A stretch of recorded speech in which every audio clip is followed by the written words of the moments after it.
របៀបពិនិត្យមើលសមតុល្យគណនីនៅលើ FTB Corporate Internet Banking ជំហានទី1គ្រប់ប្រភេទគណនីទាំងអស់នឹងត្រូវបានបង្ហាញអតិថិជនអាចជ្រើសរើសគណនីណាមួយដើម្បីពិនិត្យមើលសមតុល្យឬព័ត៌មានលម្អិតអំពីគណនីដែលអ្នកមានជំហានទី2បន្ទាប់មកអ្នកនឹងទទួលបានផ្ទាំងព័ត៌មានដែលបង្ហាញអំពីព័ត៌មានលម្អិតរបស់គណនីរបៀបពិនិត្យនឹងតាមដានប្រតិបត្តិការនៅលើ FTB Corporate Internet Bankingជំហានទី1ដើម្បីពិនិត្យនិងតាមដានប្រតិបត្តិការក្នុងរយៈពេល15ថ្ងៃចុងក្រោយសូមស្វែងរកផ្ទាំង My Transaction ក្នុងការពិនិត្យប្រតិបត្តិការតាមប្រភេទនីមួយៗ Completed សម្រាប់ប្រភេទប្រតិបត្តិការបានបញ្ចប់រួចរាល់ In Progress សម្រាប់ប្រភេទប្រតិបត្តិការមិនទាន់អនុម័ត Rejected សម្រាប់ប្រភេទប្រតិបត្តិការត្រូវបានបដិសេធជំហានទី2បន្ទាប់មកអ្នកនឹងទទួលបានផ្ទាំងប្រតិបត្តិការសរុបដែលលម្អិតទៅតាមប្រភេទប្រតិបត្តិការនីមួយៗដែលអ្នកបានធ្វើ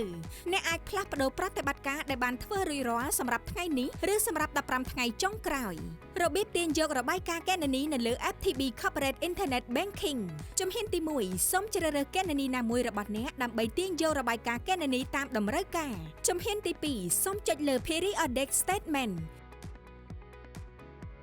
ជំហានទី3សូមជ្រើសរើសរយៈពេលដើម្បីកំណត់រយៈពេលនៃការទាញរបាយការណ៍តាមជម្រើសដូចជាការបរិច្ឆេទតាមខែឬកំណត់ការបរិច្ឆេទជាក់លាក់ណាមួយបន្ទាប់មកសូមចុចលើ View Statement ដើម្បីពិនិត្យរបាយការណ៍ជំហានទី4សូមជ្រើសរើសទម្រង់របាយការណ៍ដែលអ្នកចង់បានសូមចុចលើសញ្ញា Excel សម្រាប់ទម្រង់ Excel